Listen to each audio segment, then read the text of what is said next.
Nous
disons puissant guerrier.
ta mémoire dure de génération en génération. Car l'Éternel jugera son peuple et il aura pitié de ses serviteurs. Les idoles des nations sont de l'argent et de l'or. Ils sont l'ouvrage de la main des hommes. Elles ont des bouches et ne parlent point. Elles ont des yeux et ne voient point. Elles ont des oreilles et n'entendent point. Elles n'ont point de souffle dans leur bouche. Ils leur ressemblent ceux qui les fabriquent. Tous ceux qui se confient en elles. Maison d'Israël, bénissez l'Éternel. Maison d'Aaron, bénissez l'Éternel. Maison de Lévi, bénissez l'Éternel. Vous qui craignez l'Éternel, bénissez l'Éternel. Oui, nous voulons bénir l'Éternel. Peuple de Dieu, bénissez l'Éternel. Vous qui craignez l'Éternel, bénissez l'Éternel. Parce que l'Éternel mérite que nous le bénissions. Parce que l'Éternel a déployé toute son armée pour nous sécuriser, pour nous préserver. Nous avons le devoir de bénir l'Éternel.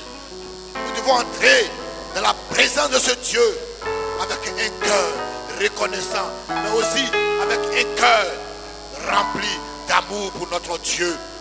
Nous allons continuer d'adorer notre Dieu. Nous allons continuer d'adorer notre Dieu parce que notre Dieu aussi est un Dieu de sainteté. Notre Dieu est un Dieu de sainteté. Nous devons venir dans sa présence avec révérence et avec un cœur véritablement reconnaissant, mais avec un cœur pur. C'est pour ça que nous allons encore nous prosterner aux pieds de notre Dieu. Laver nos cœurs, laver notre robe dans le sang de l'agneau. Pour que ta présence nous fasse du bien ce matin. Que sa présence nous fasse du bien ce matin. Nous ne devons pas quitter ce lieu tel que nous sommes venus.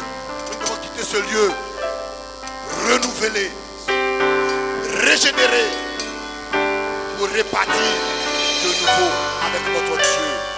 Alléluia. Adorons notre Dieu. Répandons notre âme devant lui ce matin.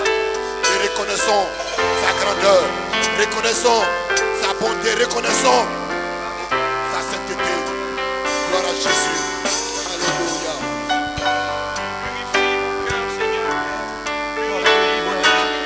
Purifie ma vie, Seigneur. J'ai besoin de toi, Seigneur. Purifie mon cœur. Purifie-moi encore et encore et encore et encore. Oh, Jésus, Seigneur. Purifie-moi, Seigneur. Plus blanc que l'or, Seigneur, mon cœur. Plus pur que l'argent, dans ta puissance. Oh, Jésus. Est-ce qu'on peut chanter ensemble? Purifie mon cœur.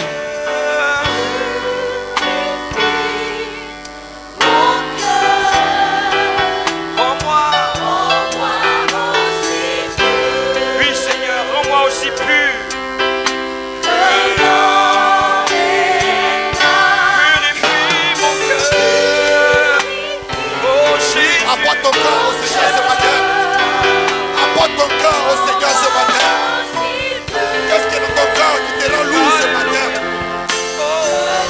Qu'est-ce qui te rend lourd de Dieu ce matin? Apporte-le au Seigneur. Oui, répands ton âme devant Dieu. Alléluia. Que la présence de Dieu te fasse du bien. Purifie mon cœur, Seigneur.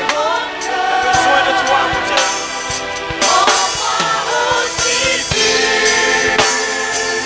Que l'eau. Oh, je n'ai que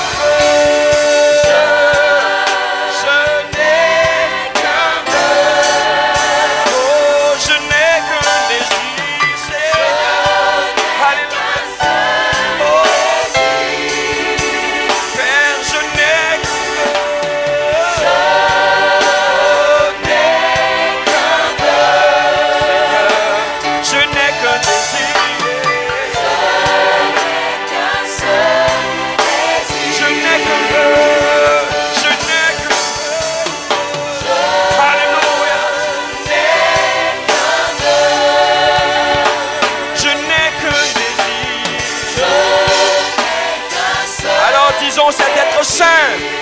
Être saint.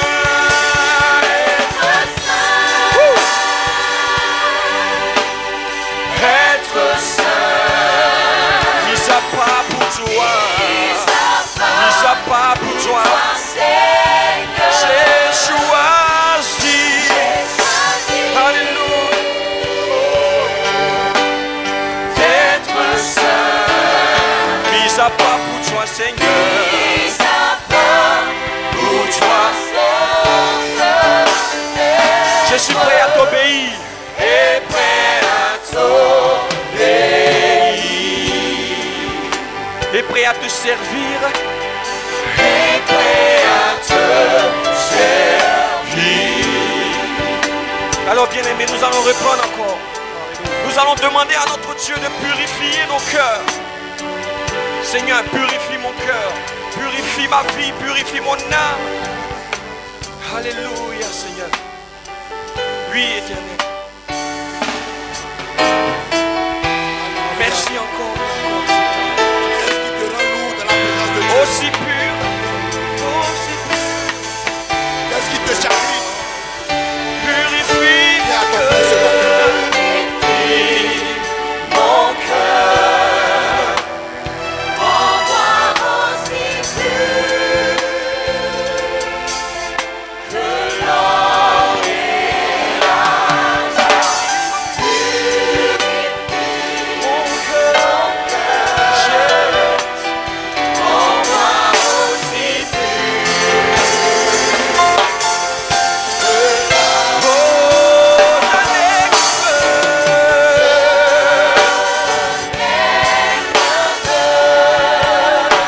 Je n'ai qu'un Jésus-Christ, mon Dieu, mon roi. Je n'ai qu'un vœu. Je n'ai qu'un vœu. Je n'ai qu'un vœu. Je n'ai qu'un désir. Alléluia. Oh, je n'ai qu'un vœu. Je n'ai qu'un vœu. Je n'ai qu'un vœu. Je n'ai qu'un vœu. Oh, je n'ai qu'un désir, Seigneur. Oui, disons, je n'ai qu'un vœu. Oh, je n'ai qu'un vœu. Alléluia. Je n'ai qu'un vœu. Jésus, mon Dieu. Je n'ai qu'un désir. Oui, Seigneur. Oh, être saint, être saint. Être saint, mis à part pour toi, mis à part pour toi, Seigneur, j'ai choisi d'être saint, oh, d'être saint, mis à part pour toi, mon seul maître, et prêt à t'obéir.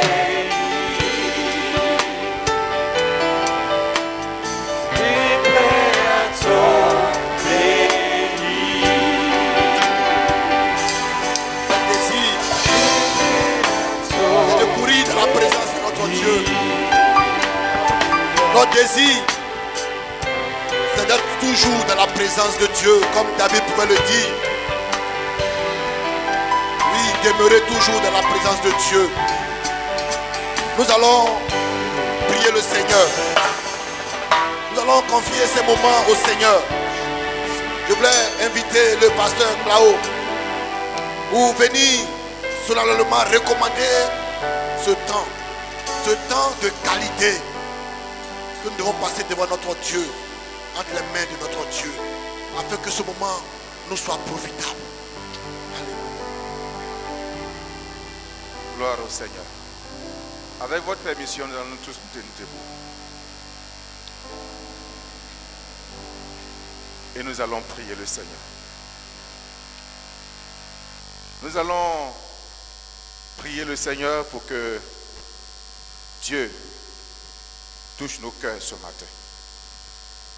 Nous sommes en sa présence et nous ne pouvons pas retourner avec des blessures, avec des inquiétudes, avec des soucis.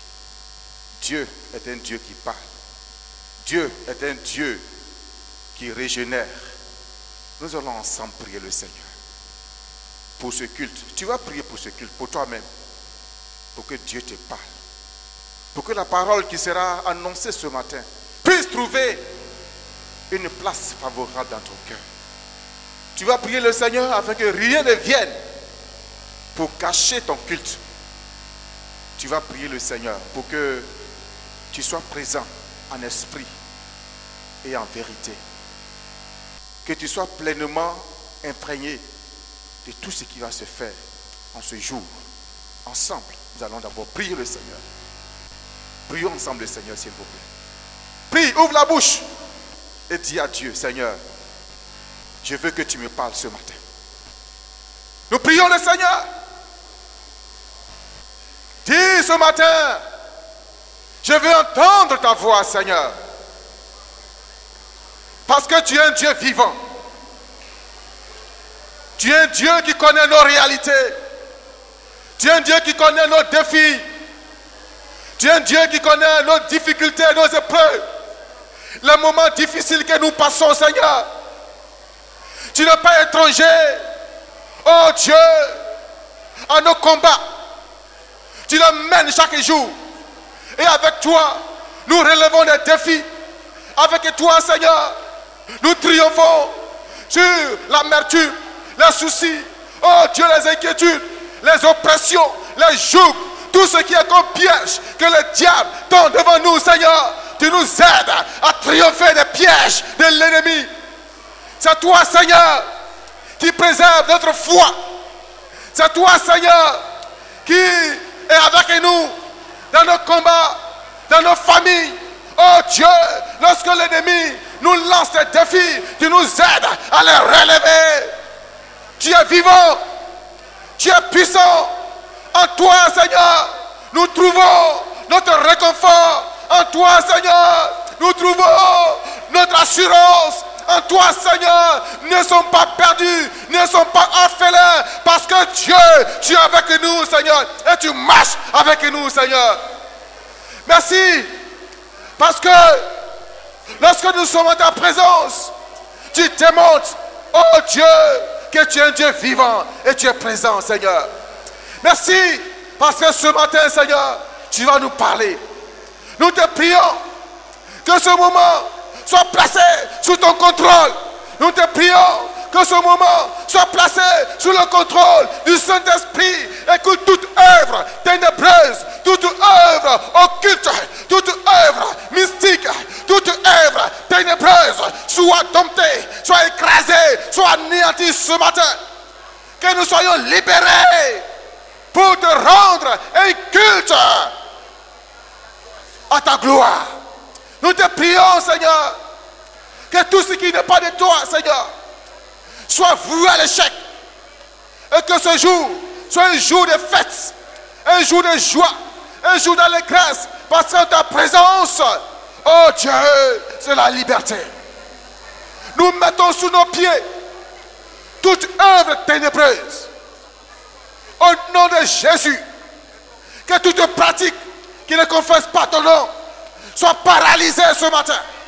Au nom de Jésus, nous prions, Seigneur, pour la Sainte Seine, que ce repas, oh Dieu, nous apporte d'être en communion avec toi, nous donne d'être en communion avec toi. Que ce repas, Seigneur, nous édifie et nous restaure ce matin. Libère les cœurs, libère les cœurs, libère les esprits, libère les pensées, que toute oppression soit levée, que tout ce qui veut bâillonner et tenir captif les esprits, oh Dieu, les pensées, ce matin, soient vouées à l'échec, Seigneur. Donne à ton peuple, à tes enfants de t'adorer librement. Donne à tes enfants de t'adorer librement, parce que tu es vainqueur, parce que tu es victorieux. Merci. Donne-nous de t'apporter les offrandes de tout notre cœur, des offrandes de reconnaissance, d'expression de joie. Oh Dieu, donne-nous, Seigneur, de t'adorer ce matin avec des cantiques et des louanges, Seigneur. Nous te recommandons le groupe musical. Que, Seigneur, tu puisses les inspirer afin de nous entraîner dans un moment d'adoration, un moment de louange, pour reconnaître ta grandeur, ta puissance, Seigneur. Nous te prions, Dieu, pour ta parole. Que cette parole soit ta parole, Seigneur, pour faire du bien à ton peuple. Au nom de Jésus, nous prions, Seigneur. Oh Dieu, que les prophéties sonnent ce matin pour nous avertir, pour nous interpeller. Oh Dieu, pour nous amener, Seigneur, à reconnaître que tu es Dieu.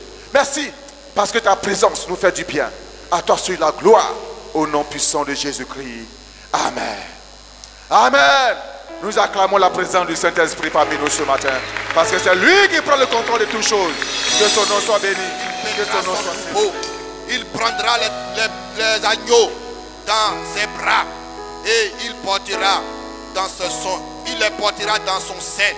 Il conduira les brebis qu'il allaite. Notre Dieu, il est celui qui nous prend, qui nous tient dans son sein. Oui, comme David pouvait le dire, l'Éternel est mon berger, je ne manquerai de rien.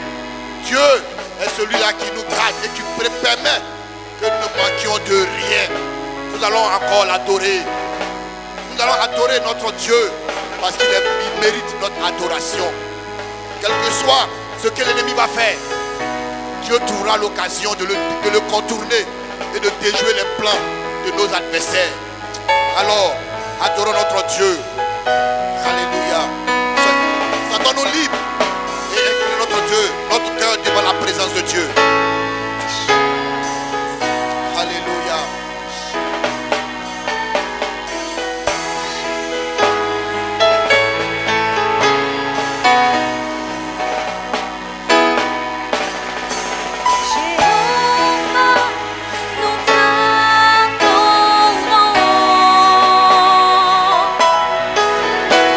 Jéhovah, nous t'adorons.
Adorons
donne de la force à celui qui est fatigué.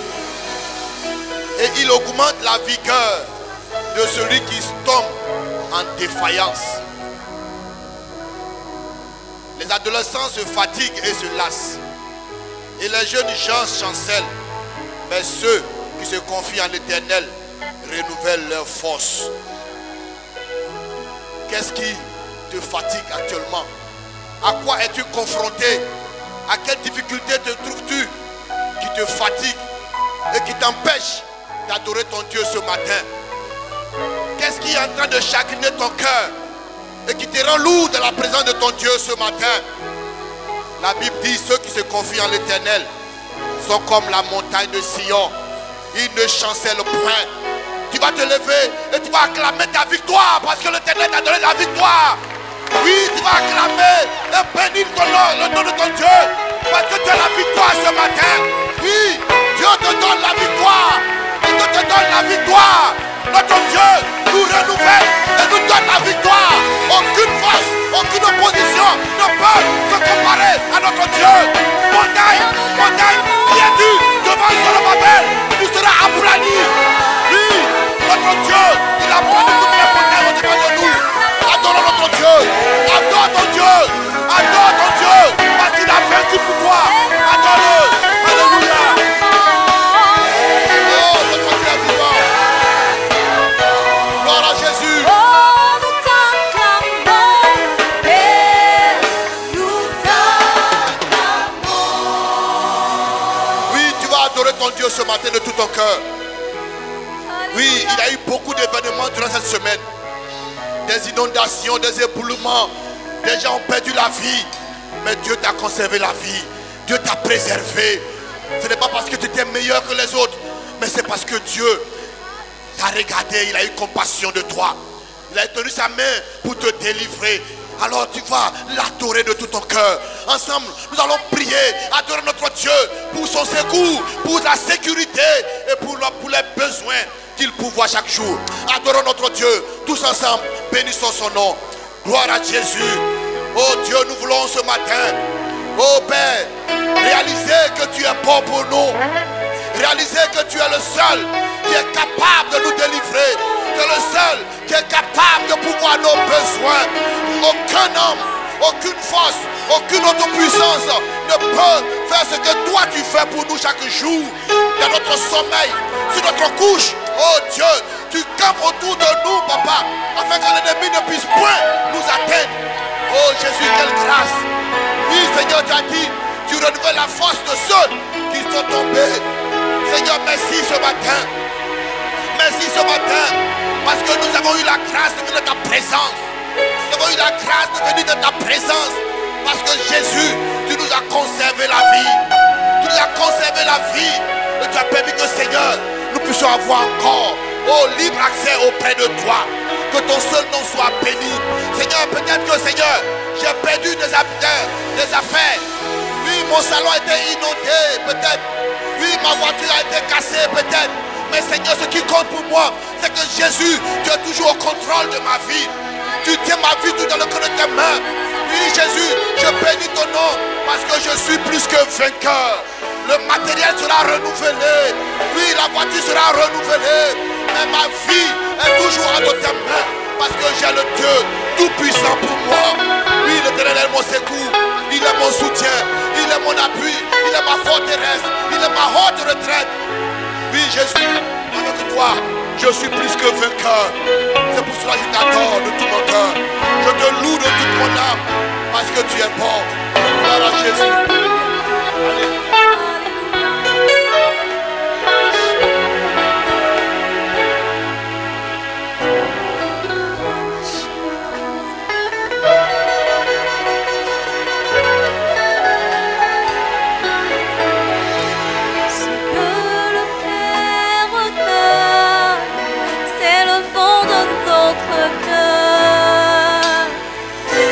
Ce que le Père recherche, ce sont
À partir du verset 23, Jésus pouvait dire à la Samaritaine, mais l'heure vient, et elle est déjà venue, où les vrais adorateurs adoreront le Père en esprit et en vérité.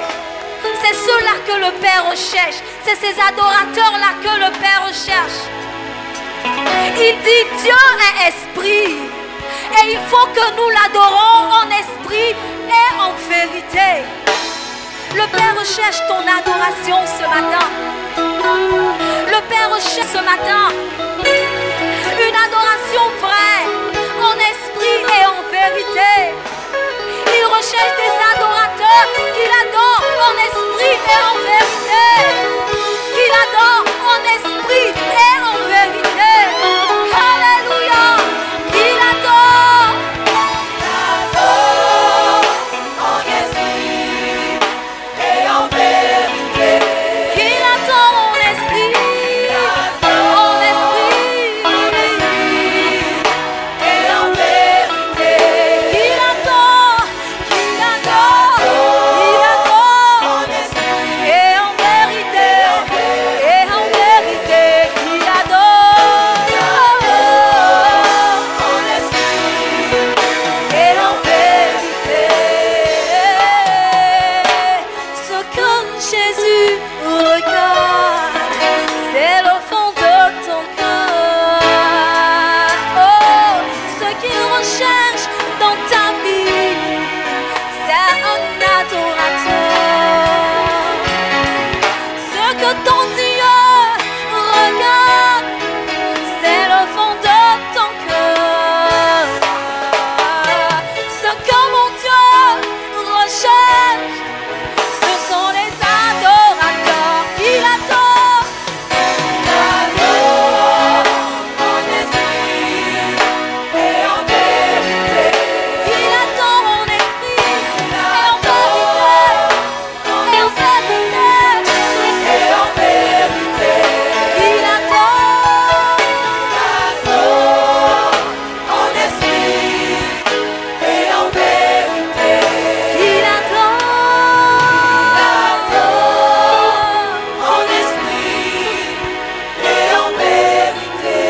Qui l'adore en esprit. En esprit. En esprit. En esprit et en vérité. Qui l'adore.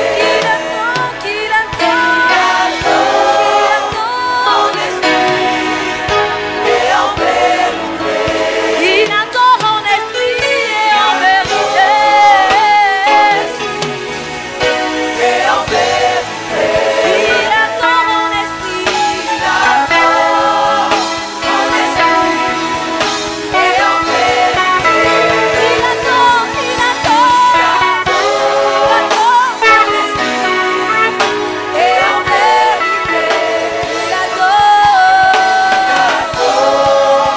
En esprit et en vérité. Il l'adore de tout leur cœur et en vérité. Il l'adore en esprit et en vérité. Oh, nous pouvons l'adorer. Alléluia. Nous pouvons le contempler. Alléluia. Ce matin, je ne souhaiterais pas que quelqu'un vienne de la maison de Dieu avec un chagrin, avec un cœur contrit et qui reparte avec ce même état. Ce n'est pas normal. Tu as subi des revers, des attaques. Tu es confronté à des situations qui vraiment te rendent lourd. Il ne faut pas que tu quittes cette maison dans cet état. La Bible dit, je t'ai mis au creuset, mais non pour retirer de l'argent. Je t'ai éprouvé dans la fournaise de l'adversité. C'est pour l'amour de moi, pour l'amour de moi que je veux agir. Car comment mon nom serait-il profané?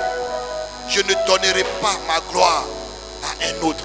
Si Dieu t'a fait passer par cette adversité, c'est pour l'amour de son nom, c'est pour sa gloire. Nous ne devons pas attribuer cela à l'ennemi. Mais Dieu regarde dans cette adversité, dans cette difficulté, comment nous allons réagir pour que lui, sa gloire, soit manifeste. David pouvait le dire. Je m'écris, loué soit l'Éternel, et je suis délivré de tous mes ennemis. Nous allons ce matin, un à un, nous allons prier. Tu vas prier de tout ton cœur. Tu vas te prendre, dis, Seigneur, aujourd'hui là, je t'adore parce que je sais que je suis vainqueur de toutes mes adversités. L'ennemi ne peut pas m'attrister dans ta présence. L'ennemi ne peut pas avoir raison sur moi. Parce que je suis dans la main de celui qui est le véritable. Celui qui a autorité sur toutes choses. Un à un, nous allons prier, adorer notre Dieu. Un à un, de tout notre cœur. Alléluia.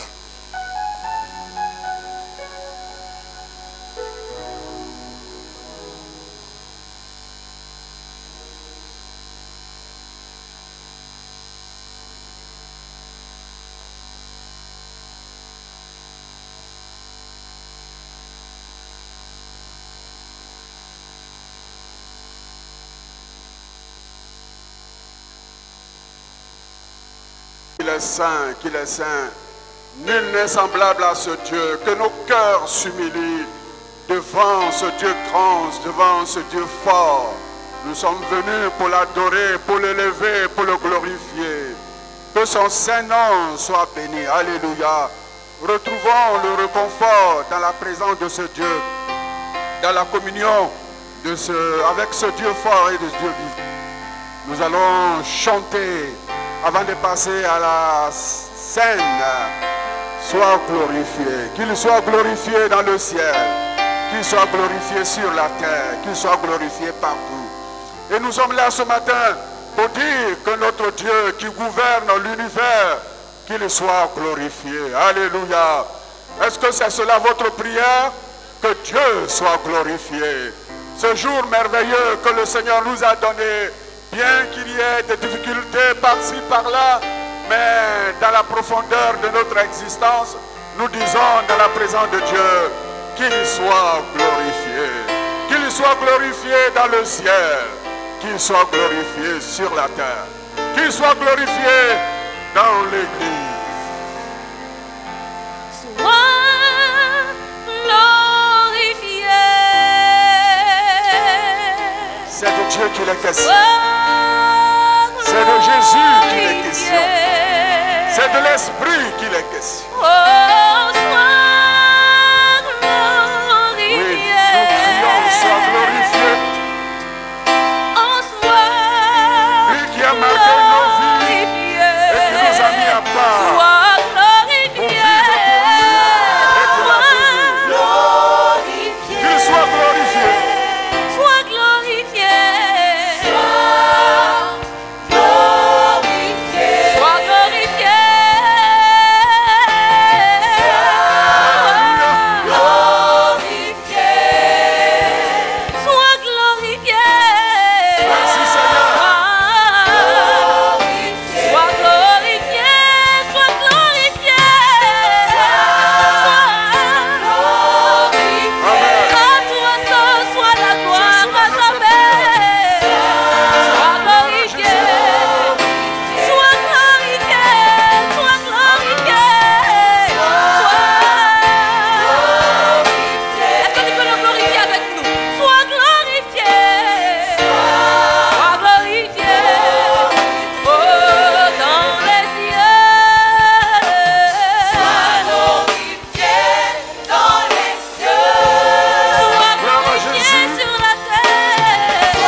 Baba Isoko.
venus ce matin pour élever Dieu, pour glorifier Dieu. Je vous demande de vous tenir debout et nous allons glorifier ce Seigneur. Que le ciel reconnaisse qu'en Côte d'Ivoire, il y a un peuple mis à part qui adore Dieu, qui élève Dieu. Et que toi, tu sois parmi ce peuple-là. Nous adorons le Seigneur. Nous sommes venus pour l'adorer. Nous sommes venus pour l'élever, pour le glorifier. Donne la raison de ta présence ici ce matin en adorant ce Dieu grand et fort. Tous ensemble, nous élevons la voix vers le trône de Dieu. Il est assis sur le trône élevé.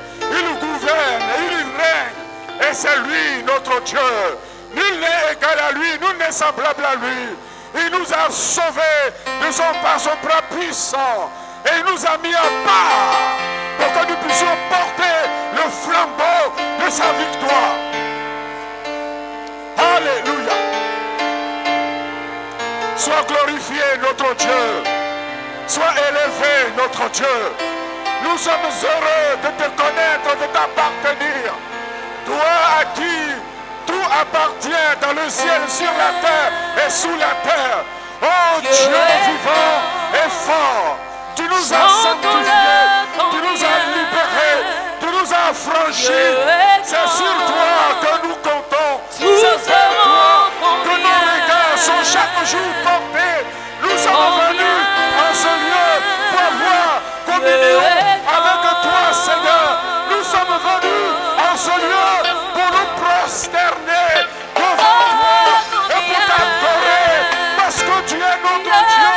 Merci pour les pardons de ton acte sur nos vies, Seigneur. Alléluia, alléluia, alléluia, alléluia. Gloire à toi pour ta victoire sur les ténèbres, sur le péché, sur tout ce qui est contraire à ta foi, Seigneur. Avec toi, merci notre Dieu. Oui, Seigneur, nous voulons que partout, que l'on soit respecté, que l'on soit glorifié, que l'on soit élevé. Oui, Seigneur, reçois notre adoration, reçois notre louange. Oh, Seigneur, nous élevons ton nom, nous élevons ton nom, nous élevons ton nom.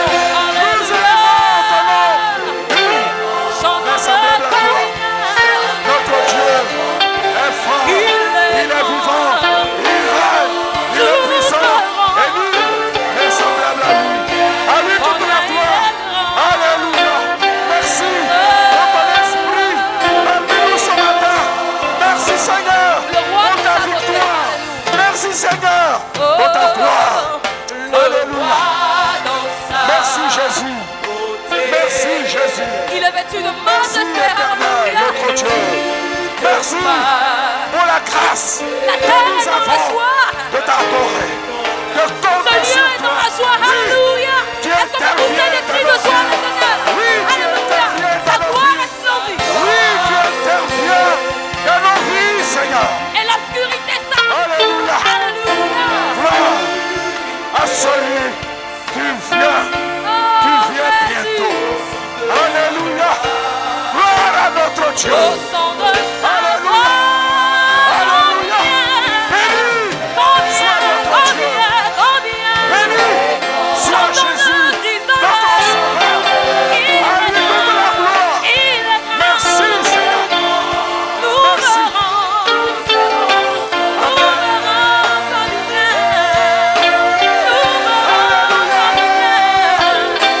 Il est grand, il est grand, il est grand, il est grand, il est grand.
aux obstacles.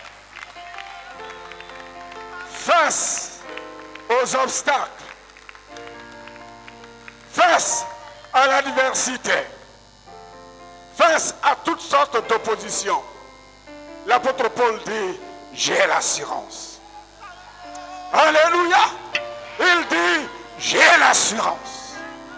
J'ai l'assurance face à la mort. J'ai l'assurance face à la nudité. J'ai l'assurance face à la faim. J'ai l'assurance. Parce que celui que nous adorons, il règne. Et rien ne peut se faire sans sa permission. Alléluia. C'est pourquoi, frères, sœurs, ce matin, nous avons nos petits bobos, nous avons nos petits mécontentements, nous avons ceci, nous avons cela. Mais l'assurance demeure. Parce qu'il est sur le trône. Alléluia. Il est sur le trône. Et le jour viendra où il se manifestera clairement. Et toute langue confessera que Jésus est Seigneur. Que son nom soit béni. Et nous avons quitté nos maisons pour dire, notre Dieu est grand. Nous sommes venus ici pour dire que Dieu est grand. Tu traînes peut-être une maladie dans ton corps, mais Jésus est grand. Alléluia. Tu es menacé dans ton travail, mais Jésus est grand. Alléluia. Tu as devant toi une multitude de pièges, mais Jésus est grand. Jésus est grand. Jésus est grand. Alléluia. À lui seul toute la gloire. J'invite ici les responsables. Et nous allons passer à cette autre étape de notre adoration. Le repas du Seigneur.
La volonté de Dieu, le principe biblique, n'est pas de dire d'appartenir au Seigneur et de continuer à être dans les ténèbres. Ce matin, que le Seigneur t'accorde son assistance. Parce qu'il nous a donné un rendez-vous. Il ne nous a pas donné le rendez-vous dans les ténèbres, mais il nous a donné un rendez-vous là où il est pour que nous soyons aussi. Nous sommes chrétiens pour aller au ciel. Nous sommes les enfants de Dieu pour aller au ciel. Nous servons le Seigneur pour aller au ciel. Il ne faut pas perdre cela de vue. Si vous avez un problème, veuillez nous voir après le culte. Nous allons parler avec vous. Nous allons prier pour vous. Nous allons prier pour vous. Même si cela doit prendre un peu de temps, nous allons prier pour vous. Il faut avoir l'assurance d'aller au ciel. La puissance de Dieu est au-dessus de tous ces fléaux, de la chair et des puissances des ténèbres. Jésus est venu pour briser le joug et pour nous rendre libres. Alléluia. Que son nom soit béni, que son nom soit loué. Chers frères, chères sœurs, nous ne savons pas quand l'irréparable peut se produire. Nous ne savons pas quand l'irréparable peut se produire. C'est pourquoi aujourd'hui, c'est le jour du salut. Maintenant, c'est l'heure du salut. Ne passez pas à côté du ciel, mais soyons des candidats pour le royaume de Dieu et des candidats sûrs parce que Jésus a donné sa vie pour nous. Nous allons passer au repas du Seigneur. Méditez ce moment précieux et merveilleux. Si nous nous jugeons nous-mêmes, nous ne serons pas jugés.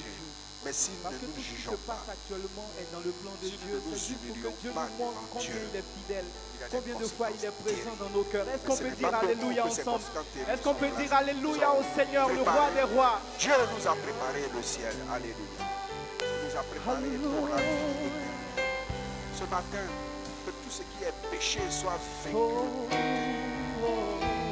nom de Jésus, soyons des citoyens de Dieu est fidèle. la force de Dieu.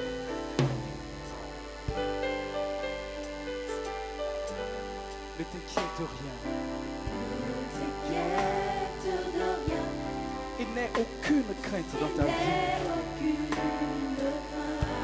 La joie vient le matin. Et les problèmes viennent avec leur temps. Mais ils ne sont pas éternels car j'en ai un ami. Le seul ami dans notre vie. Jésus-Christ de Nazareth. Qui vient avec sa paix. Qui vient avec sa main. Et si ton cœur est brisé en ce jour, lève juste les mains et déclare. Est-ce qu'on peut le redire? Ne t'inquiète de rien, ne t'inquiète de rien. N'aie même pas de crainte face aux situations. L'ennemi peut se mouvoir, il peut faire tout ce qu'il veut, il peut se mouvoir. Mais il y a une seule chose que tu dois savoir.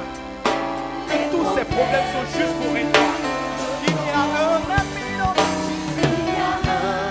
Il est le seul Dieu dans notre vie qui est sur toutes nos larmes, qui vient éponger nos douleurs. Et si nos cœurs est brisé, garde la foi. Lève juste les mains et déclare Alléluia. Est-ce qu'on peut le dire ensemble? Alléluia. Je sais que je résisterai.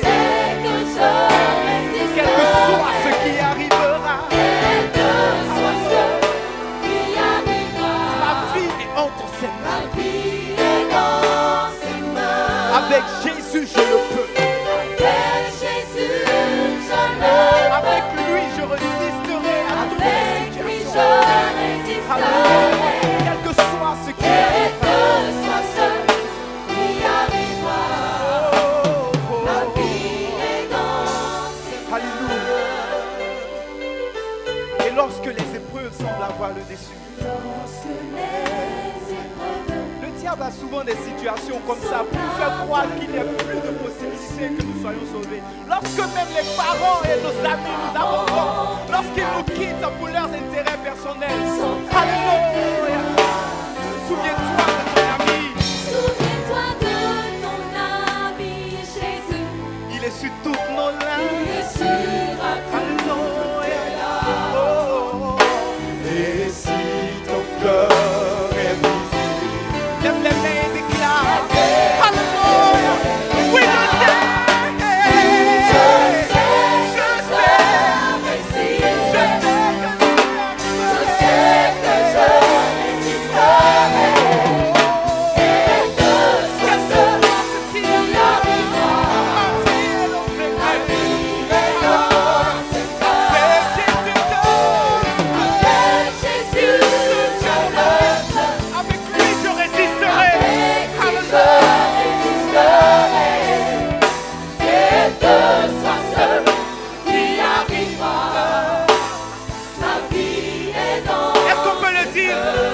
Les épreuves vont avoir le dessus.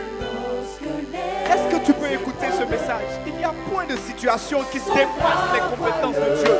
Parce que le Seigneur est le Dieu, le maître des temps et des circonstances. Tu peux avoir le flou devant toi, garde juste la foi. Alléluia. Souviens-toi de ton ami Jésus, qui est venu pour essuyer tes larmes. Lorsque tu pleures, le Seigneur compte ses larmes et il va les transformer en bénédiction pour toi. Alors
quelles que soient les difficultés, même si tu n'arrives pas à enfanter, le Seigneur Jésus est le seul Dieu qui peut te sauver, qui peut te transformer, qui peut te libérer.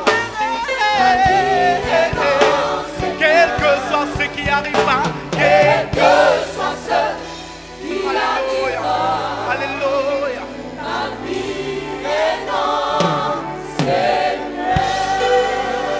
Merci Seigneur, que ton nom soit loué. Ma vie est dans ses mains. Notre vie est dans les mains du Seigneur, quel que soit ce qui arrivera. Alléluia. Du début à la fin, le Seigneur est présent. Que sa grâce soit toujours notre partage. Nous allons inviter l'homme de Dieu, mais bien avant. Il est venu avec son épouse. Et nous voulons encore lui demander de se tenir debout. Madame Rabé, voilà, que le Seigneur te bénisse et que Dieu bénisse votre ministère. Merci d'être venu, pasteur.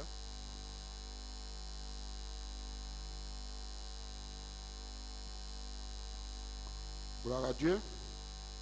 Voilà, bonjour à tous. Et que ce matin, le Seigneur continue à nous faire du bien. Car réellement, à travers la louange, les prières et tout ce que nous avons fait, nous sentons la présence de Dieu. Je vais vous faire une confession. C'est que j'ai déjà fait les cultes ici. Je ne suis jamais intervenu, mais à chaque fois que je fais le culte ici, véritablement, le Seigneur me fait du bien. Et j'avoue que Dieu bénit votre église. Alléluia.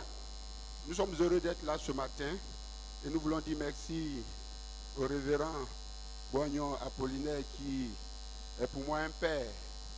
Bon, c'est une histoire qu'on ne peut pas rencontrer maintenant, mais il est pour moi un père, il est l'un de nos formateurs et prêcher, parler dans son église, c'est un honneur, mais c'est aussi une grande responsabilité. Que le Seigneur le bénisse, qu'il bénisse son conseil, qu'il bénisse ma tante et qu'il bénisse chacun de vous. Alléluia. Nous voulons aussi dire merci à tous les frères et sœurs de la fraternité des prisons de cette église de Cocody.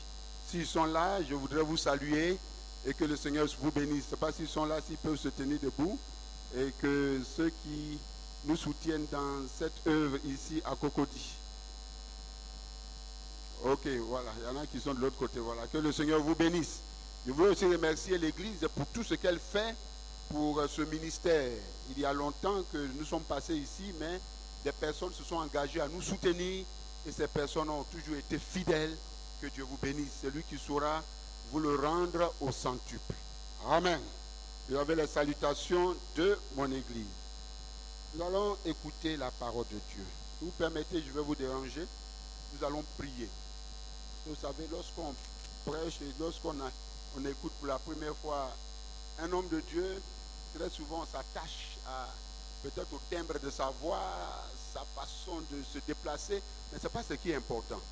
Ce qui est important, c'est qu'au travers de la parole qui sera prêchée, que tu puisses entendre la voix de Dieu. Que tu puisses entendre Dieu te parler. Voilà pourquoi je vais te demander respectueusement de te tenir debout et de demander au Seigneur de te parler. Seigneur, parle à mon cœur au travers de cette parole. Fais quelque chose, dis-moi quelque chose de particulier afin que je sois béni ce matin par la prédication de ta parole. Prions ensemble, s'il vous plaît.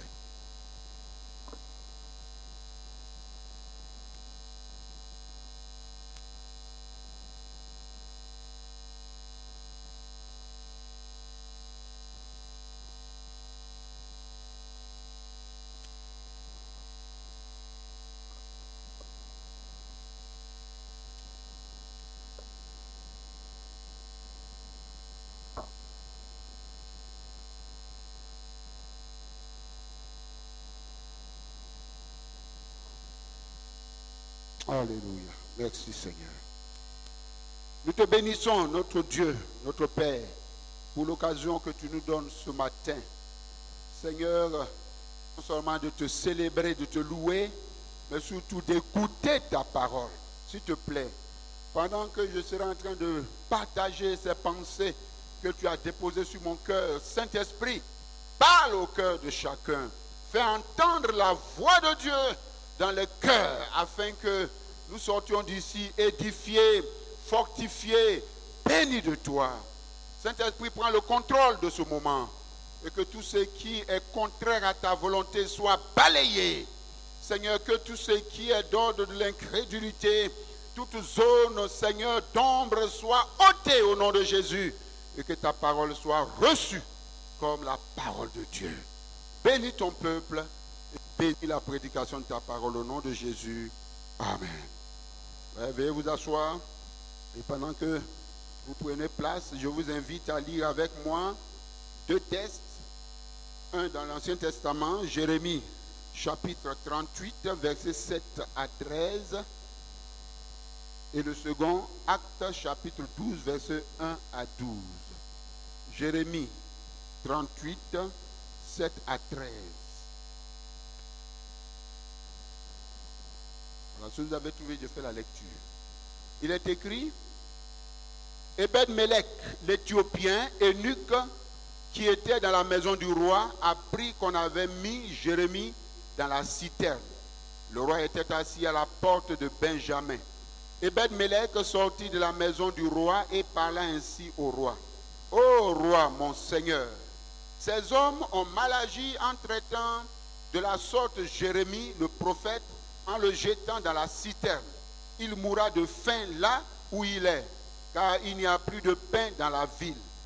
Le roi donna cet ordre à Ebed-Melech l'Éthiopien. Prends ici 30 hommes avec toi et tu retireras de la citerne Jérémie, le prophète, avant qu'il ne meure. Ebed-Melech prit avec lui les hommes et se rendit à la maison du roi. Dans un lieu au-dessous du trésor, il en sortit des lambeaux usés et de vieux haillons et les descendit à Jérémie dans la citerne avec des cordes. Ebed-Melech l'Éthiopien dit à Jérémie, mets ces lambeaux usés et ces haillons sous tes aisselles, sous les cordes. Et Jérémie fit ainsi. Verset 13, il tirait Jérémie avec les cordes et le fit monter hors de la citerne. Jérémie resta dans la cour de la prison. Actes chapitre 12, verset 1 à 12. Actes chapitre 12, verset 1 à 12. Il est écrit, vers le même temps, le roi Hérode se mit à maltraiter quelques membres de l'église et il fit mourir par l'épée Jacques, frère de Jean. Voyant que cela était agréable aux Juifs, il fit encore arrêter Pierre. C'était pendant les jours des pains sans levain. Après l'avoir saisi et jeté en prison, il le mit sous la garde de 4 escouades de 4 soldats chacune, avec l'intention de le faire comparaître devant le peuple après la Pâque. Pierre donc était gardé dans la prison, et l'église ne cessait d'adresser pour lui des prières à Dieu. La nuit qui précéda le jour où Hérode allait le faire comparaître, Pierre, lié de 2 chaînes, dormait entre 2 soldats, et des sentinelles devant la porte gardaient la prison. Verset 7. Et voici un ange du Seigneur survint, et une lumière brilla dans la prison. L'ange réveilla Pierre en le frappant au côté et en disant, lève-toi promptement. Les chaînes tombèrent de ses mains, et l'ange lui dit, mets ta ceinture et tes sandales. Et il fit ainsi. L'ange lui dit encore, enveloppe-toi de ton manteau et suis-moi. Pierre sortit et le suivit, ne sachant pas que ce qui se faisait par l'ange fut réel, et s'imaginant avoir une vision. Lorsqu'il eut passé la première garde, puis la seconde, ils arrivèrent à la porte de fer qui mène à la ville et qui s'ouvrit d'elle-même devant eux. Ils sortirent et s'avançèrent dans une rue. Aussitôt l'ange quitta Pierre. Revenu à lui-même, Pierre dit, je vois maintenant d'une manière certaine que le Seigneur a envoyé son ange et qu'il m'a délivré de la main d'Hérode et de tout ce que le peuple juif attendait. Après avoir réfléchi, il se dirigea vers la maison de Marie, mère de Jean, surnommée Marc, où beaucoup de personnes étaient réunies et priaient. Amen. À partir de ces 2 textes qui parlent de l'incarcération de 2 hommes de Dieu, Jérémie parle de l'incarcération de Jérémie lui-même, et puis Actes parle de l'incarcération de l'apôtre Pierre. Je voudrais, à travers cette thèse, parler d'un sujet important. Un sujet que j'ai intitulé le ministère de la compassion. Le ministère de la compassion. Lorsque nous lisons 1 Corinthiens 12, chapitre 12, versets 4 à 7, dans la traduction Parole vivante, nous voyons ce qui est écrit. Il est dit, il est vrai que les dons de grâce sont fort divers. Cependant, ils procèdent tous du même esprit. Les services dans l'Église sont différents, mais c'est un seul et même Seigneur que nous servons. Il y a bien des manières d'agir et de travailler. L'œuvre de Dieu adopte des formes très variées. Et pourtant, c'est le même Dieu qui exerce son action pour rendre chacun capable d'agir. L'œuvre de Dieu, chers frères et sœurs, adopte des formes variées. Mais c'est le même Dieu que nous servons. Et c'est le même Dieu qui agit. Je pourrais dire que l'œuvre de Dieu est multiforme et multidimensionnelle. Malheureusement, aujourd'hui, les chrétiens ont une seule vision de l'œuvre de Dieu. Servir Dieu dans l'Église, c'est une bonne chose. Avoir une responsabilité dans l'Église, avoir une charge dans l'Église, c'est une bonne chose. Mais ça ne suffit pas, parce que l'œuvre de Dieu est multiforme et multidimensionnelle. Voilà pourquoi je vais parler du ministère de la compassion. Le ministère de la compassion, certainement, pendant que je serai en train de parler, le Saint-Esprit va t'interpeller. Je vais parler du service de la compassion. Je vais parler de l'œuvre de la compassion. Chers frères, chères sœurs, le mot compassion est souvent défini comme un sentiment de pitié qu'on a pour quelqu'un qui souffre. C'est vrai, il y a de la pitié. Il y a on est sensible à la souffrance. Mais lorsque nous poussons la signification de la compassion, nous découvrons que la compassion, c'est l'attitude intérieure du cœur qui pousse quelqu'un à voir la misère d'un autre. Et non seulement à voir la misère et s'apitoyer, mais agir, à descendre au niveau de cette misère et aider celui qui est dans la misère à sortir de sa situation. C'est ça la compassion. La compassion est synonyme de la miséricorde. La miséricorde. Et quelqu'un a dit que la miséricorde, c'est jeter des cordes à quelqu'un qui est dans la misère et le faire sortir de cette misère. Et c'est ce que Ben-Médek a fait. Jeter des cordes à Jérémie qui était dans une citerne afin de le faire sortir de cette citerne.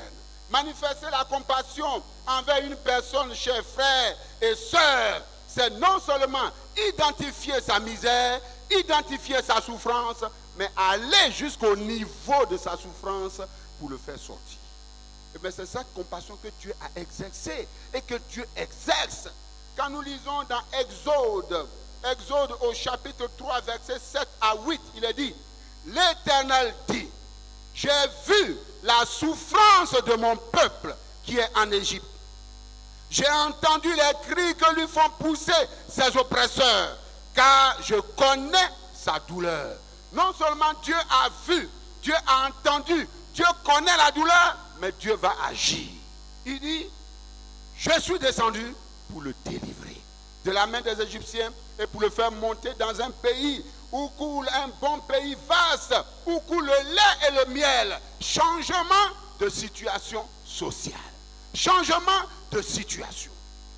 Le ministère de la compassion. Oh, que Dieu nous aide à comprendre la portée de ce ministère. À comprendre que Dieu a besoin que nous puissions exercer le ministère de la compassion. Et c'est la compassion qui a caractérisé le ministère de Jésus ici-bas, chers frères et sœurs. Quand nous lisons dans Marc au chapitre 1, verset 41, à partir du verset 41, ce texte nous parle d'un lépreux, un homme rejeté, un homme banni de la société, un homme qui, lorsqu'il marche, il a devant lui une clochette pour alerter les autres de s'éloigner parce qu'il est lépreux, il est atteint par la lèpre, banni de la société. un homme intouchable. La Bible dit, je ne sais pas par quel miracle, ce lépreux s'est retrouvé devant Jésus. Et il lui a dit, Seigneur, si tu le veux, tu peux me rendre pur. Mais qu'est-ce que la Bible dit de Jésus? Il a dit, Jésus, ému de compassion, étendit la main et le toucha. Alléluia. Jésus a touché l'intouchable. Jésus n'a pas condamné, comme les religieux de son temps, mais Jésus a étendu sa main et il a touché. Et il a dit, je le veux, sois purifié. Aussitôt, la lèpre le quitta. Le ministère de la compassion nous donne d'étendre la main et de toucher les intouchables.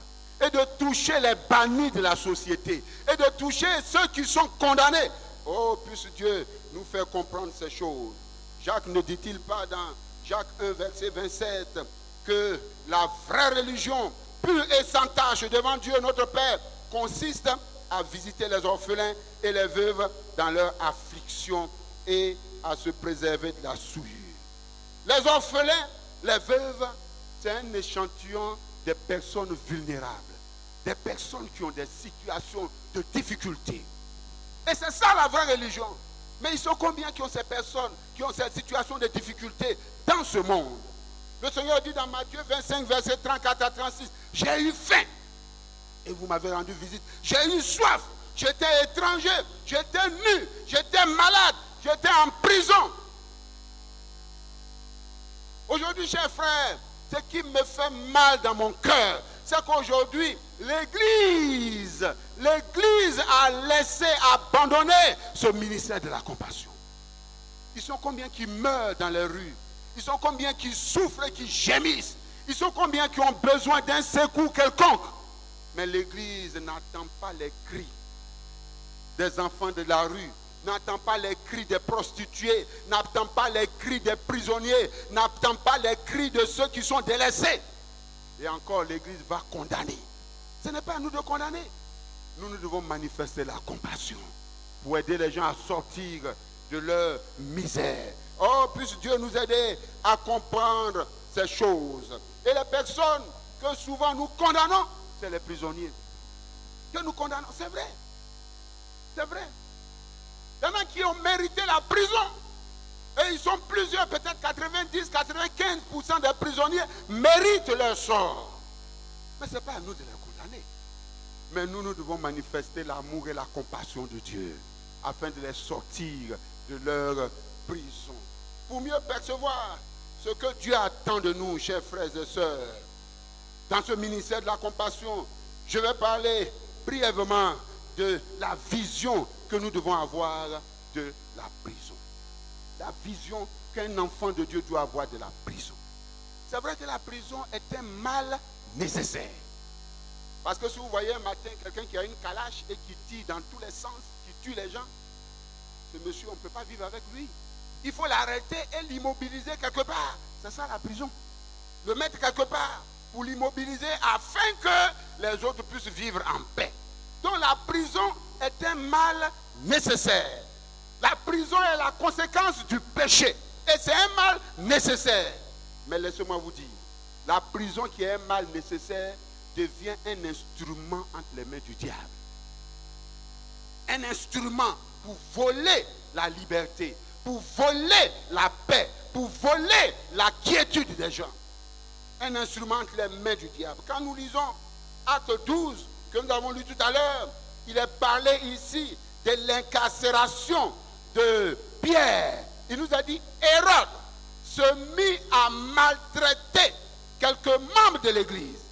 Il fut mourir par l'épée Jacques, frère de Jean, et il fut arrêté. Pierre et le jeta en prison. L'acte de Hérode révèle l'action diabolique. Maltraiter, faire mourir, jeter en prison. Ça, c'est l'action diabolique. C'est ce que le diable fait. Il maltraite, il fait souffrir, il fait mourir et il jette en prison. Quand nous lisons dans Jean 10, verset 10, il a dit, le diable est celui qui vient pour dérober. Il est le voleur qui ne vient que pour dérober, pour égorger et pour détruire. Et souvent, il utilise la prison. Apocalypse chapitre 2, verset 10 dit, le diable va jeter quelques-uns d'entre vous en prison.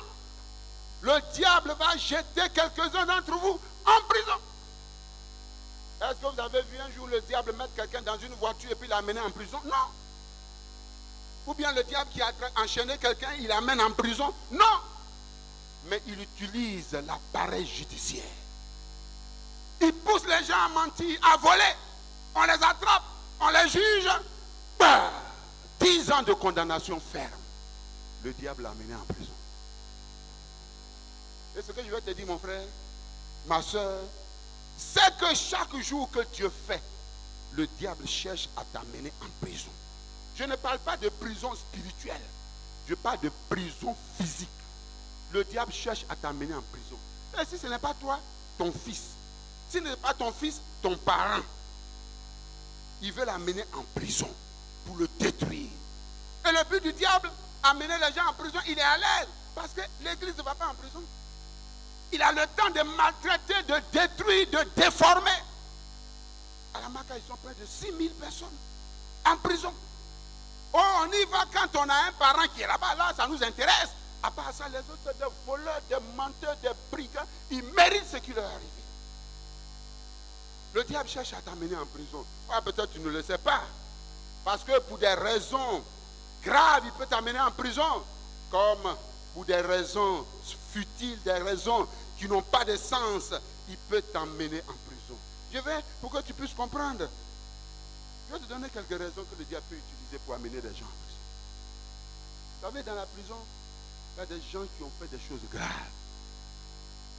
J'étais dans une prison, je prêchais, après la prédication, quelqu'un est venu me dire, pasteur, je veux te parler. Et à la prison, même il s'est donné au Seigneur. Il dit, on l'a condamné à 10 ans d'emprisonnement ferme. Il dit, ce n'est pas sur mon délit qu'on m'a condamné, ce n'est pas mon délit. Je dis, ah bon, qu'est-ce que tu as fait? On l'a condamné pour enlèvement d'enfants. Enlèvement d'enfants. Mais il dit, ce n'est pas son délit. Mais si le juge avait connu son délit, il serait en prison à perpétuité.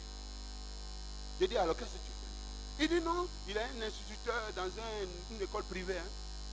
Le soir, il a détourné un enfant, et c'est ce qu'il a l'habitude de faire. C'est même passé dans les journaux. Et il dit, quand je détourne l'enfant, je le vais. Mais je vais pour extraire son sang, afin de vendre son sang. Les enfants. C'est top, un homme comme ça, il mérite la prison. Il mérite qu'on le mette en prison. Il y a des actes, des fautes qui méritent qu'on nous mette en prison. Cet homme a été mis en prison. Et il me dit, tu vois, pasteur, j'ai mon carnet d'épargne ici, c'est rempli d'argent. Vous m'excusez, mais je vais vous dire ce qu'il m'a dit. Il dit, je fais cela avec les grands de ce pays. Et ils veulent même me libérer. Mais je refuse. Il m'a montré son carnet plein d'argent, carnet d'épargne. Parce que c'est ce qu'il gagne comme argent. Enlèvement d'enfants, extraction du sang des enfants pour aller vendre. Voilà des délits graves. Oh, il y en a encore dans les prisons, beaucoup qui ont fait certaines choses. Il y a même quelqu'un qui a fait opération Hibou. Un jeune homme, un jeune professeur. Opération Hibou. Pendant les examens, lui, il prend les épreuves, il va les traiter et ensuite, il apporte à des gens moyennant 45 000 francs. Ce jour-là, le hibou a été appréhendé. Il a été pris sur les faits.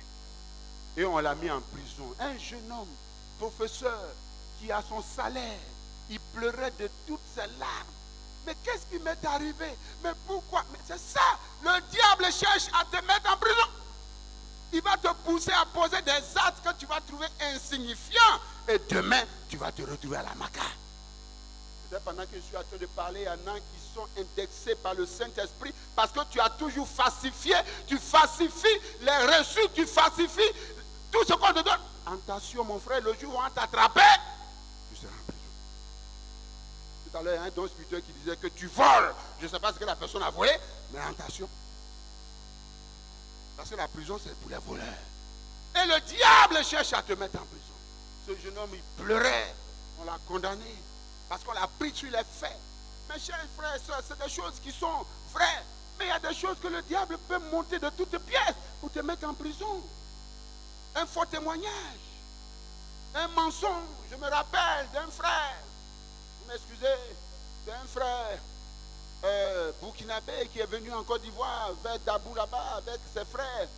Et il est venu à Abidjan faire ses courses. Pendant qu'il rentrait, en ce moment, il y avait plein de barrages. Alors, on arrête son véhicule. Et puis, les policiers veulent contrôler. Et son voisin descend comme s'il allait faire son petit besoin. Et il disparaît.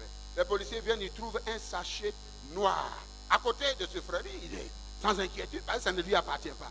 Oh, c'est pour qui le sachet là? Il est descendu. On fouille dans le sachet, il y a la drogue. Mais malheur pour lui, le sachet était à côté de son pied. On l'a fait descendre. Il a beau s'expliquer, on l'a fait descendre. Un sachet de drogue à côté de son pied et il n'y a personne. On l'a fait descendre, on l'a mis en prison. À Dabou. Ses parents ne savent pas où il est. Ils l'ont cherché partout. Ils l'ont cherché partout. Rien. Et un jour, à la faveur d'une fête, l'église, c'est un chrétien, hein, l'église a organisé une sortie dans la prison. Et c'est là on va le découvrir un an après. Il a fait quoi? Mais il est en prison. Il est en prison. Il y a beaucoup de personnes qui vous disent, oh, on dit qu'il allait en France. Quelquefois il est à la Maca. Oui, je suis allé là-bas avec une soeur.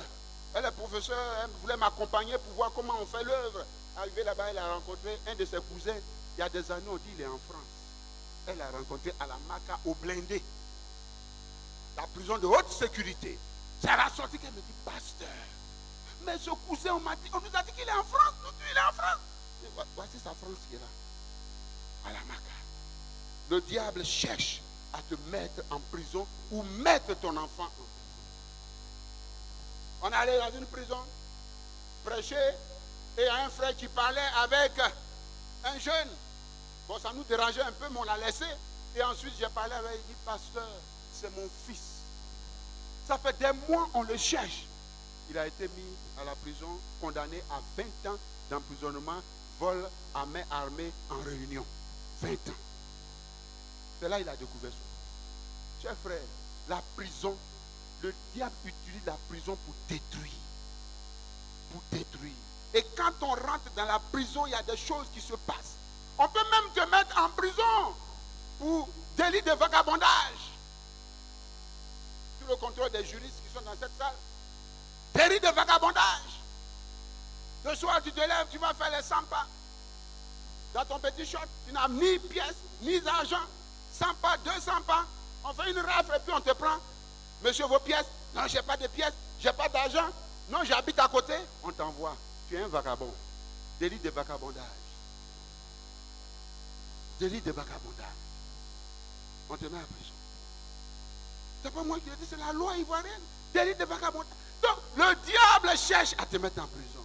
Mais quand tu arrives en prison, alors, le diable détruit ta vie. Ils sont plusieurs qui ont été détruits dans les prisons. Il y en a qui ont volé des portables, qui sont entrés en prison, qui sont ressortis capables de dévaliser une banque. C'est à la prison on apprend à voler. On apprend à détruire. Chers amis, chers frères, oh, le diable est en train de détruire les hommes et les femmes, en train de les faire souffrir, des personnes créées à l'image de Dieu. Les gens dans la prison ont faim. Si j'avais faim, les gens souffrent, ils sont malades. C'est vrai qu'ils ont péché, ils ont mal agi. Mais qui peut les délivrer? Qui peut les libérer? L'église va-t-elle les regarder mourir dans leur péché? Les gens souffrent. Vous savez, il y en a qui ne le savent pas, mais à la Maca, vous m'excusez, mais il y a des personnes qui mangent des margouillas, qui mangent des crapauds. Parce qu'ils n'ont rien à manger. On a l'histoire de ce jeune homme qui a été mis à la prison. Oh, il faisait des choses de telle sorte que ses parents ne voulaient même pas lui rendre visite. Et un jour, on ne sait pas par quel miracle, les parents sont venus lui rendre visite. Peut-être pour se racheter, ils lui ont apporté un bon plat de foutou à la sauce graine. Il a pris son foutu à la sauce graine, il est entré dans sa cellule. Et ce qui est le mieux partagé à la prison, c'est l'égoïsme, la méchanceté de chacun pour soi. Devant ses amis de la cellule, il s'est lavé les mains, il a commencé à manger son foutu. Oh, chacun se demandait, va-t-il laisser quelque chose? Va-t-il penser à nous? Oh, mais lui, ce n'est pas son problème, il mange son foutu. Jusqu'à ce qu'il termine le plat. Il met de l'eau dessus. Mais un ventre qui a mis des années pour digérer le foutu, qu'est-ce qui va se passer?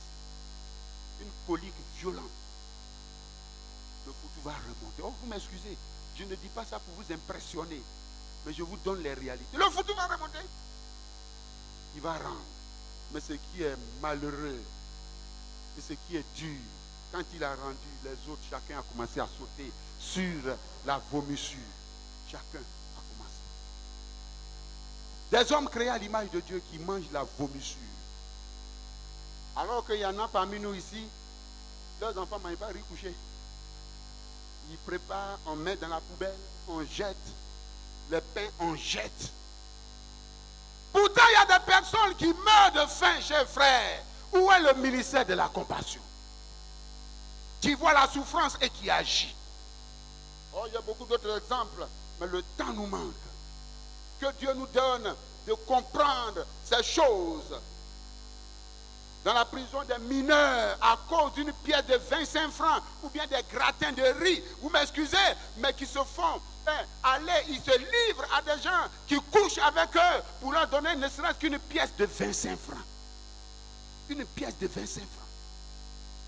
Oh, chers frères, que Dieu nous aide à comprendre cela. Il y a un magistrat qui a dit un jour, aller en prison de nos jours est un moyen sûr d'obtenir un certificat de décès. Il y a des gens qui meurent par manque d'aspirine. Le matin, quand on ouvre les cellules des cadavres qu'on fait sortir. Pourtant, il y a des boîtes à pharmacie qui sont pleines de médicaments. Jusqu'à ces médicaments périment. Qu'est-ce qu'on en fait? Le ministère de la compassion. Oh, que Dieu nous aide à comprendre ces choses. Chers frères, le temps me manque. Je voulais dire, qu'est-ce que nous pouvons faire? Qu'est-ce que nous pouvons faire? Qu'est-ce que l'Église peut faire? La première des choses, c'est la prière. La prière. Il a dit dans Actes 12, verset 5, l'Église ne cessait d'adresser des prières pour Pierre à Dieu. Des prières, pas juste des petites prières, mais c'était des prières de combat. Car la Bible dit, pour arracher à un homme fort sa proie et ses biens, il faut le lier d'abord. Et c'est l'Église qui a le pouvoir de lier l'homme fort de la prison, afin de libérer les âmes, afin de sauver les âmes. Peut-être à Cocody, ici ça se passe, mais dans plusieurs églises, on peut faire une veillée, un jeûne et prière. On va prier pour les malades, on va prier pour les gens souffrants, on va prier pour les démunis, mais prier pour les prisonniers, c'est rare. C'est rare, parce que dans notre subconscient, ils méritent ce qui leur arrive. L'Église ne cessait de prier. Que Dieu, je voudrais ce matin vous engager à la prière. Combattre Satan sur son terrain. Quand la prison est contrôlée par les forces du mal, le combattre sur son terrain. Par la prière. Alléluia. Oh, que Dieu nous aide. Il est dit dans Hébreux 13, verset 3. Souvenez-vous des prisonniers comme si vous étiez en prison. Deuxième chose que nous pouvons faire, par des visites dans les prisons. Acte 12, il est dit, Dieu envoya un ange. Je me suis posé la question, pourquoi un ange? C'est Pierre qui est en prison. Jean pouvait aller là-bas. Un autre apôtre pouvait aller. Pourquoi un ange? Parce que le terrain sur lequel Dieu envoie l'ange, ce n'est pas un terrain, c'est le terrain diabolique. Alors, il faut un envoyé doté de la puissance et de l'autorité. Regardez quand l'ange est arrivé, est-ce qu'il a eu besoin d'une permission? Il est entré directement dans la cellule de Pierre. Il a tapé, Pierre s'est levé, alléluia. Les chaînes sont tombées et il a libéré. Aujourd'hui, Dieu ne va pas envoyer un ange. Mais l'ange qui est envoyé, c'est toi, à qui il a donné le Saint-Esprit. Vous recevrez une puissance, celle du Saint-Esprit, survenant sur vous, et vous serez mes témoins. On n'est pas seulement témoins dehors, il faut être aussi témoins dans les prisons. Vous serez mes témoins. Dieu va faire de grandes choses, libérer les âmes. Oh, Oh, souvent, on a besoin des gens pour aller dans les prisons. Parce que les démons agissent puissamment. Quand vous allez, que vous faites une petite réunion dans la prison, quand la puissance de Dieu est là, les gens tombent. On allait avec une soeur qui dit elle est dans le groupe de délivrance. À peine on a commencé à prier chez les femmes, ils ont commencé à tomber. J'ai dit, frère, soeur, c'est ton ministère, délivre. Souvent, il dit au pasteur, prêtez-moi vos groupes de délivrance pour aller sur le terrain des démons. Quelquefois, quand on cherche un démon seulement, on pense que déjà, non. Dans la prison, c'est leur fief. Mais ils ont besoin des hommes de Dieu. Ils ont besoin des personnes remplies du Saint-Esprit pour aller les libérer. Alléluia. Oh, que Dieu nous aide à comprendre ces choses. Là, Luc 10, verset 19 dit, voici, je vous ai donné le pouvoir. Le pouvoir. Vous savez, je le dis souvent, lorsque nous voulons faire des évangélisations, notre but c'est de gagner des âmes, des soi-disant pécheurs, des personnes que nous considérons comme des pécheurs. Nous dépensons beaucoup, c'est une bonne chose, de préparer une évangélisation, de mettre les finances en jeu, de mettre tout ce qu'il y a comme logistique pour gagner des âmes, pour attirer les âmes, afin que les gens entendent l'évangile et qu'ils soient sauvés. Mais laissez-moi vous dire une chose, chef. La prison est à 99% un champ missionnaire. L'État même a réuni déjà les vrais pécheurs, les vrais criminels dans un lieu. À la Maca, ils sont 6000 criminels. Oh, un auditoire de 6000 personnes qui cherchent un prédicateur, personne n'y va. Ici, tu peux seulement ton transport, même tu peux arriver là. Tu n'as pas besoin de dépenser quoi que ce soit. Tu n'as pas besoin de faire des communiqués pour avoir des gens pour venir écouter ton évangile. Ils sont assis là, ils attendent un prédicateur pour prêcher. Il n'y en a pas. Nous sommes là, nous avons le message, nous avons l'onction, nous avons la puissance, mais nous sommes assis là. Oh, que Dieu nous donne de voir les choses autrement. Afin d'aller là où il y a les bancs de poissons pour lancer notre filet et pour gagner des âmes au Seigneur. Qu'est-ce qu'on peut faire d'autre? Il est dit dans Jérémie que Ebed-Médek a utilisé sa position sociale pour aider Jérémie. Sa position sociale pour aider Jérémie. Ta position, ta qualification professionnelle. Es-tu magistrat? Es-tu avocat? Es-tu enseignant? Es-tu un homme de métier? Tu peux aider dans la prison. Il y a des personnes qu'il faut former. Il y a des dossiers qu'il faut défendre. Il y a des gens qui n'ont personne pour voir leur dossier. Mais lorsque tu seras engagé dans ce ministère de la compassion, les gens vont voir l'amour de Dieu. Et l'évangile sera prêché, les cœurs seront brisés. Et Dieu confirme sa parole. Alléluia. Lorsque nous y allons. Il a dit que Ebed-Médek allait prendre les vieux habits. Les habits, les lambeaux usés, les vieux haillons, pour pouvoir aider Jérémie avec. Combien d'habits? Il y en a quand tu regardes leur garde-robe, c'est plein d'habits qui ne portent pas. Fais-les sortir. Car il y en a qui ont pour drap, pour lit, pour couverture, un sac de riz qu'ils ont cousu. C'est ça, ils prennent pour se couvrir. Et dessus, ils dorment. C'est ce qu'ils portent comme habits. Alors que toi, tu as des habits que tu ne portes pas. Que la moisissure détruit. Fais-les sortir. Tu peux aider dans ce ministère par tes moyens financiers. Tu peux aider. Tu n'as pas perdu de l'argent. La Bible dit que mieux vaut donner à quelqu'un qui ne peut pas te rendre. Et ta récompense sera grande dans le ciel.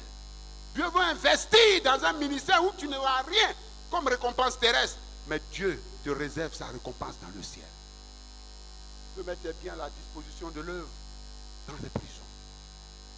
Tu peux mettre tes moyens de déplacement à la disposition de l'œuvre dans les prisons. Dieu te bénira. Alléluia. Oh, je me rappelle que nous sommes allés dans une prison, je vais conclure. Mais laissez-moi vous raconter ce fait. Une prison qui est, aujourd'hui on a rénové la prison, c'est la fraternité des prisons qui a initié cette rénovation de cette prison, la prison de Dabou. La prison de Dabou, c'est une ancienne école primaire qui est devenue prison. Déchéance. Ça, c'est une révélation de la déchéance. Là où le lieu de la formation des enfants qui est devenu un lieu d'incarcération. Déchéance. On est allé là-bas pour prêcher. Et pendant qu'on était en train de prêcher, voilà les toits de la prison, voilà les odeurs. J'étais allé avec un ex-détenu. Et au moment où on prêchait, d'abord on a chanté, on nous a fait venir un vieux qui était à Dabou parce qu'il avait des problèmes. Dieu, on l'a amené il était à Tia-Salé parce qu'il avait des problèmes. Dieu l'a amené à Dabou. On a examiné ses yeux, on ne pouvait plus rien faire. Il a perdu totalement la vie. On l'a amené avec un bois et on l'a fait asseoir. Je me rappelle bien de son nom, il s'appelle Moïse. On a commencé à chanter. Moïse a chanté avec nous. Quand on a fini de chanter, j'ai dit prions. On a prié ensemble. J'ai dit ensuite prions un à un. C'est Moïse qui a prié le premier. En Abigui. Il a prié, il a prié, il a prié. Et puis après, les autres ont prié. Un coup, j'attends. Pasteur, je vois Jésus. Pasteur, je vois Jésus. J'ai dit quoi? Toi, d'abord, tu es aveugle, tu es en prison. Et c'est toi qui vois Jésus. Je vois Jésus. Et j'étais là. Et il a dit, mets ta main sur ma tête. Mets ta main sur ma tête. Seigneur, je fais quoi? Le Saint-Esprit dit, impose-lui la main. Et je suis allé. Quand j'ai déposé ma main sur la tête de Moïse, net, ses yeux se sont ouverts. Totalement. Il a sauté. Il dit, je vois. Moi-même, je ne croyais pas trop qu'il voyait. Tu vois vraiment? Il dit, oui, je vois. Je l'ai arrêté. J'ai pris des trucs. J'ai dit, ça c'est quelle couleur? Il dit, la couleur, ça c'est quelle couleur? Oh, c'était l'effervescence dans la prison. Mais ce que Dieu m'a donné comme message, que lui, le grand Dieu saint, puissant, il est descendu dans une porcherie pour délivrer un prisonnier. Et nous, ses enfants, nous sommes dans nos églises. Nous œuvrons pour Dieu. Mais et ce côté du ministère de la compassion? Oh, ce matin, nous sommes venus juste pour te motiver, pour te sensibiliser, pour t'inviter comme ces 30 personnes à t'engager dans ce ministère. Il y a beaucoup à faire dans l'église, mais certainement pendant que je suis en train de parler, le Saint-Esprit te dit, c'est toi. C'est pour toi que je suis. Que Dieu t'aide. Je conclue pour dire, dans Job 6, verset 14, celui qui souffre a droit à la compassion de son ami, même quand il abandonnerait la crainte du Tout-Puissant. Puisse Dieu nous aider à comprendre l'importance du ministère de la compassion et que dans cette église,